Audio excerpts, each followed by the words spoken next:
আসসালামু আলাইকুম। আমি ডাক্তার সঞ্জিদা আক্তার, প্রসূতি ও স্ত্রীরোগ বিশেষজ্ঞ হিসেবে জড়িত আছি পাকুই হাসপাতালের সাথে।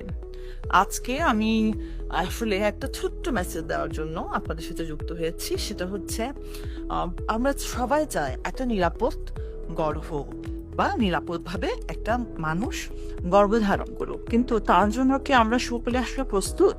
সেটা হচ্ছে একটা ছোট্ট যদি চেক আপ হয়, যেটাকে আমরা বলি প্রি কনসেপশনাল কাউন্সেলিং। মানে কোনো মা যদি বাচ্চা নিতে চায়, এটা যদি প্ল্যান ভাবে হয়, কারণ কোনো কাজ আনপ্ল্যান কখনোই ভালো না। তাহলে সে যদি প্ল্যান ভাবে আগায়, সেটা আমরা প্রি কনসেপশনাল কাউন্সেলিং বলি।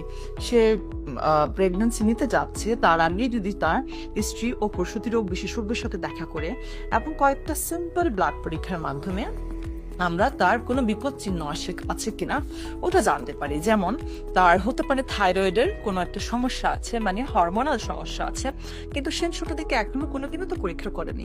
তাহলে আমরা টিএসএইচ পরীক্ষা করার মাধ্যমে জানতে পারি যে এ মা হাইপোথাইরয়েডিজম রোগে আক্রান্ত কিনা, যার জন্য সেই বন্ধ্যত্বায় সাফার করতে পারে বা মমিনতা হতে পারে তার, বা তার প্রেগন্যান্সি আসলে ওটা বারবার অ্যাবর্শন হয়ে যেতে পারে।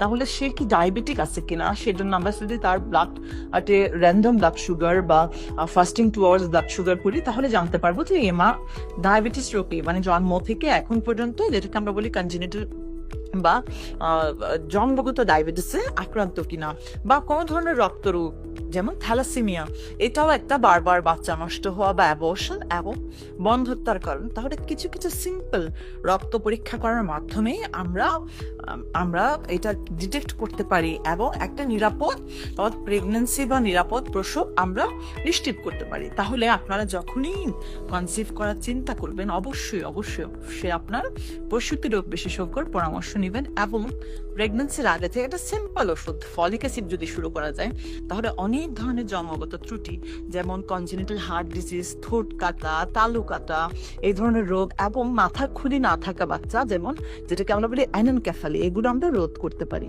ধন্যবাদ। সুস্থ থাকবেন, ভালো থাকবেন।